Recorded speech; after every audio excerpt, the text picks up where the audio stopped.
Сіздің іске қосу тәсіліңізді нақты клиентіңізге сәйкестендіру. Алдыңғы бөлімде біз кезең-кезеңімен іске қосу тәсілі, альфа, бета және жалпы қолжетімділік, сондай-ақ Эрик Рис ұсынған құру, өлшеу, үйрену циклін талқыладық.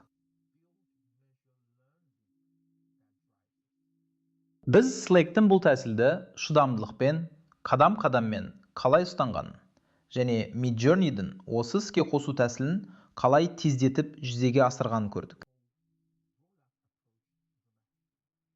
Сонымен қай тәсіл дұрыс? Жауап: сіз кім үшін жасап жатқаныңызға байланысты. Клиент сегментіңіз тек баға белгілеуіңізді немесе маркетингіңізді анықтамайды. Ол іске қосу тәсілін қаншалықты қысқартуға болатынын, сигналды қалай жинайтыныңызды және сәтсіздіктің құны қандай болатынын анықтайды. Мен мұны тағы екі мысалмен түсіндіріп көрсетейін. Бірінші мысал LangChain. LangChain әзірлеу құралдары компаниясы. Инфрақұрылым деңгейінде олар LangGraph деп аталатын шеңберді құрды. Ол жасанды интеллект агенттерінің қосымшаларын жасау үшін қолданылды. LangChain нарықтағы әзірлеуші инфрақұрылымының нақты бөлігінде орналасқан. Негізінен AI жасаушылар мен әзірлеушілері LangGraph негізінде өндірістік қосымшалар жасап жатыр. LangChain командасы LangGraph'ты нарыққа шығарғанда өте мұқият болуға ерекше себептері болды. Олар әзірлеуші құралдармен тым тез әрекет етіп, тез іске қосқанда не болатынын қиын жолмен үйренді. Бастапқы LangChain кітапханасы қарқынды түрде өсті. Бірақ сонымен қатар жиі өзгеретін API және әзірлеушілер үшін тұрақсыз өзгерістермен беделге ие болды. Әзірлеуші тұрғысынан олар Дрюдің шеңбері негізінде өндірістік жүйе жасап жатқанда бұл ауыр тәжірибе.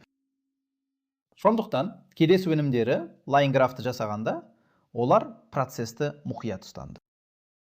Алдымен олар 400 компанияға қолжетімділік берген жабық бета нұсқадан бастады. Бұл жарнама жасау әрекет емес, шынайы үйрену кезеңі болды. Олар дизайнды сынап, ерекше жағдайларды анықтап, мыңдаған әзірлеушілер оны негізге алып жұмыс істей бастағанға дейін абстракция қабатының сенімді болуын қамтамасыз етті.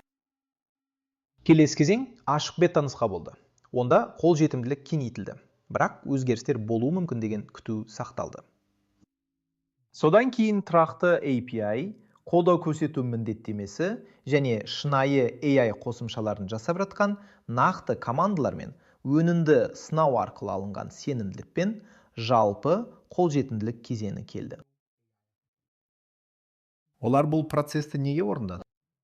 Өйткені клиенттер үшін сәтсіздіктің құны жоғары. Егер әзірлеуші LangGraph негізінде өндірістік агент жасап, негізгі қате анықталмай қалса, бұл әзірлеушінің қосымшасына әсер етеді. Себебі ол істен шығады. Пайдаланушылар қателерді көреді. Ал әзірлеушінің командасы өздері бұзбаған нәрсені түзетуге тырысады. Енді бұл Midjourney арқылы нашар сурет жасаған тұтынушы жағдайынан мүлдем басқа теңдеумен жағдай.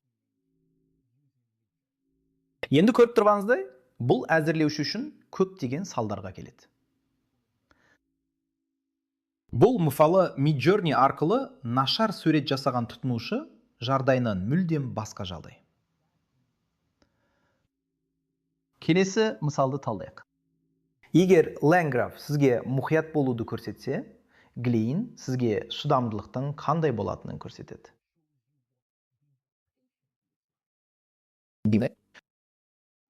Glean жасанды интеллект негізіндегі кәсіпорынға арналған іздеу және көмекші платформа. Компанияны 2019 жылы бұрынғы Google іздеу инженері Arvind Jain құрған. Glean жұмыс істеу тәсілі. Ол Slack, Google Drive, Salesforce, Jira сияқты компанияңыздың барлық құралдарына қосылып, қызметкерлерге іздеу жүргізуге және сұрақ қоюға мүмкіндік береді. Қазір компанияның құны 7 миллиард доллардан асады. Ал жылдық қайталанатын кірісі 200 миллионнан асады. Бірақ оған жету осы уақытқа дейін талқыланған жолдардан өзгеше болды. Glean 2 жыл жасырын жұмыс істеп, 2021 жылдың қыркүйегінде көпшілікке жария болды. Осы уақытта олар 40-тан астам компаниямен пилоттар жасады. Олар жабық бета нұсқаны іске қосып, мұқият таңдалған кәсіпорын клиенттерімен өте бақылаулы ортада жұмыс істеді. Кәсіпорын іске қосу процесінің қалай жұмыс істейтінін түсіндіретін деталь осында. Алғашқы күндерінде Glean командасы әрбір клиент үшін жеке Slack арнасын құрды. Бұл ортақ қолдау арнасы емес, әр клиентке арналған жеке арна болды. Онда инженерлер мен тіпті негізін қалаушылар жоғары деңгейлі қолдау көрсету үшін қатысады. Олардың сату жөніндегі вице-президенті мұны алдын ала сату кезеңінде құндылықты дәлелдеу үшін команда өте белсенді қатысқан жоғары деңгейлі тәсіл деп сипаттады. Олардың кәдімгі сату циклі кәсіпорын деңгейіндегі келісімдер үшін 4-5 айды және орта нарықтағы келісімдер үшін 90 күнді құрады. Олар әдетте бір ортадан, көбінесе инженерия немесе клиенттерді қолдау бөлімнен бастады. Сол жерде құндылықты дәлелдеп, содан кейін компания ауқымында кеңейтті. Бұл классикалық қону және кеңейту тәсілі. Алғашқы клиенттердің бірі $60 мың келісім шарттан бастап, 9 айда $500 мың астамға жетті. Бұл тәсіл Midjourney'ден мүлдем өзгеше. Вирустық іске қосу жоқ. Көпшілікке арналған зерттеу алдын ала қарауы жоқ. Discord бот емес, шыдамды және есептелген пилоттық тәсіл. Өйткені сіз кәсіпорынның CIO-сына сатқанда, сәтсіз енгізу тек пайдаланушының қойындыны жабуын білдірмейді. Ол 6 сандық келісімнің жоғалуын білдіреді. Ал бұл CIO осы нашар тәжірибені басқа CIO-ларға жеткізуі мүмкін. Принцип қандай? Мен Slack, Midjourney, LandGraph және Glean мысалдарына қарағанда іске қосу стратегияңызды анықтайтын 2 өлшемді көремін. Біріншісі, клиент үшін сәтсіздіктің құны.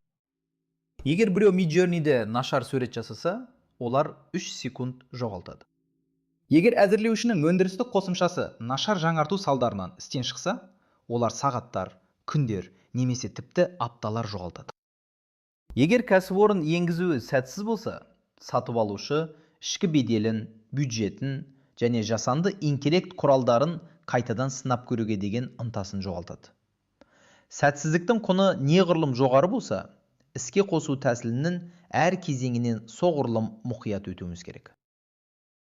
Екінші өлшем – сигналды қалай жинайтыныңыз. Midjourney миллиондаған сурет генерациясынан үйрене алады. Өйткені кері байланыс циклі жылдам және көрінетін. Пайдаланушылар суретті не бөліседі, не бөліспейді. LandGraph шеңбермен жұмыс істейтін әзірлеушілерден нақты кері байланысты қажет етті.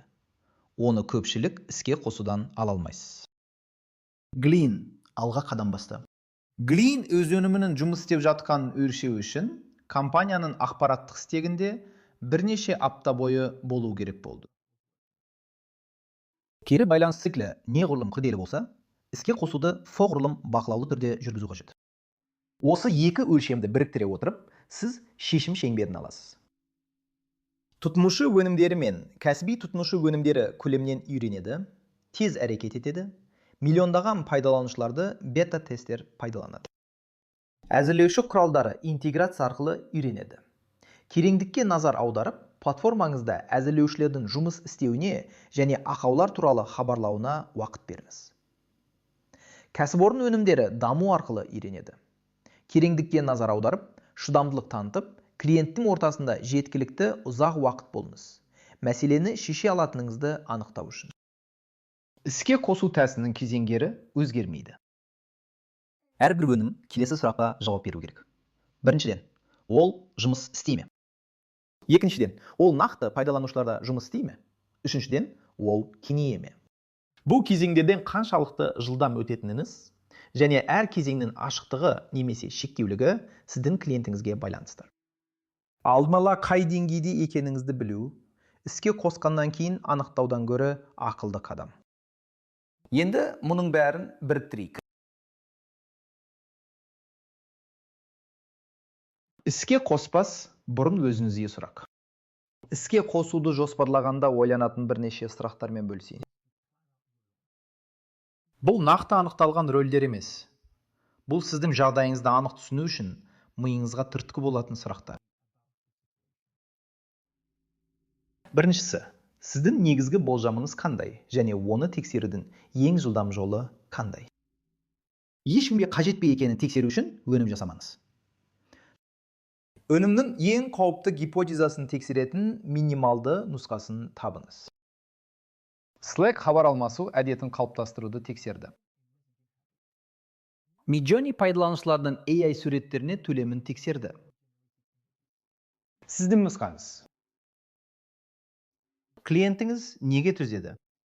Екіншісі, сіздің клиентіңіз неге төзе алады? Егер негізді құндылық тартымды болса, тұтынушы қиындықтарға төзе алады. Егер құрал жұмыс істесе, әзірлеуші жетілмеген құжаттамаға төзе алады. Егер олардың беделі тәуекелге ұшыраса, кәсіпорын сатып алушы ештеңеге төзбейді. Аудиторияға сәйкес болыңыз.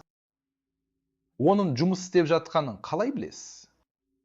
Slack'те 2000 хабарлама болды. Сіздің метрикаңыз қандай? Біздің кеңесіміз? Пайдаланушының әдет қалыптастырғанын көрсететін бір санды таңдап, басқа нәрсені оңтайландырмас бұрын, сол санды барынша оңтайландыру. Сіз үйреніп жатырсыз ба? Әлде жай іске қосып жатырсыз ба?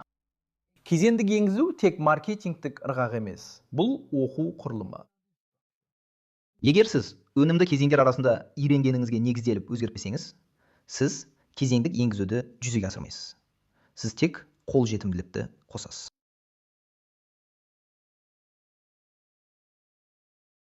Соңғы мәселе, қателесудің құны қандай? Егер жауап пайдаланушы нашар сурет жасайды болса, тез әрекет етіңіз.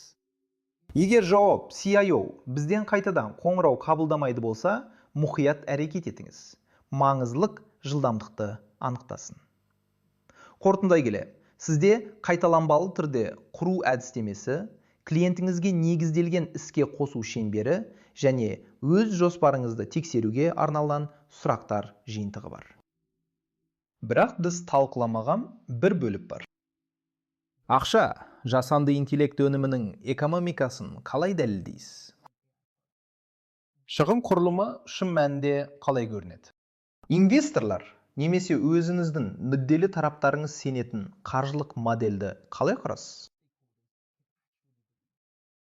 Келесі осы. Рахмет.